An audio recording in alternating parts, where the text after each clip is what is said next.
Monsoon is going to arrive. As a gardener, what you're going to do to protect your babies? I mean your plants. No worries. By the end of this video, you're going to get the full-fledged clarity on what all tasks you have to engage with to maintain your garden.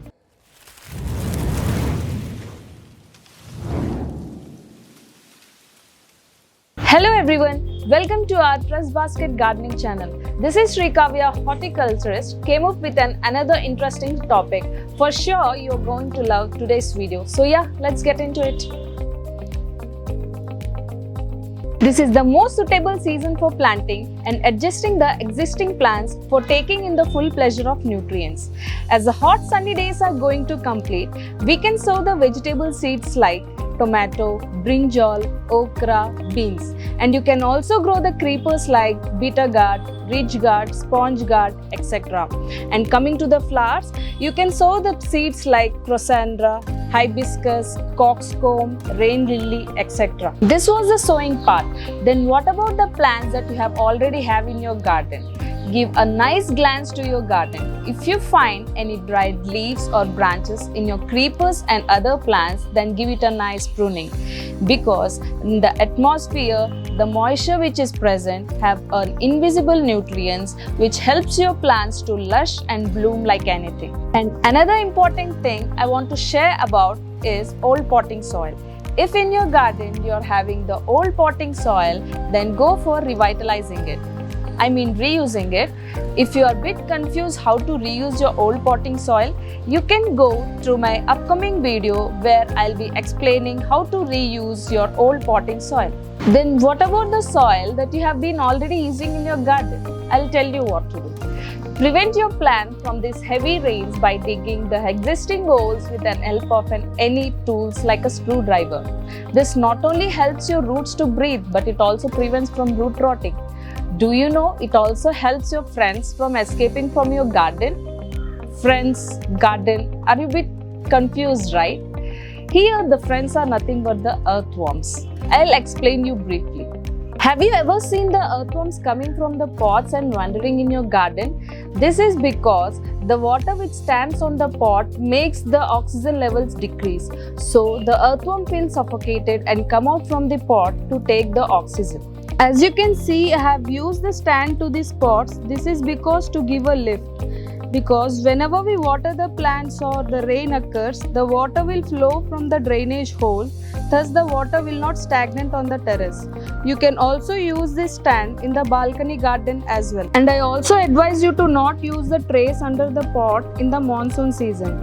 As the water stands in the tray, the roots feel suffocated and the soil always remains wet. Now for patios and kitchen garden, make sure that your garden should not be there in a low level areas because this encourages the water to stand and thus leads to the leaching of the nutrients. So provide a proper rainwater runoff so that the water will not stagnate in your garden. Another important thing is to provide the rain covers. Provide the rain covers to the new seedlings or the balcony gardens if needed. I also suggest you to sow indoors because the germination will become difficult outside. All of us know that the plants often break or fall off during the strong monsoon winds.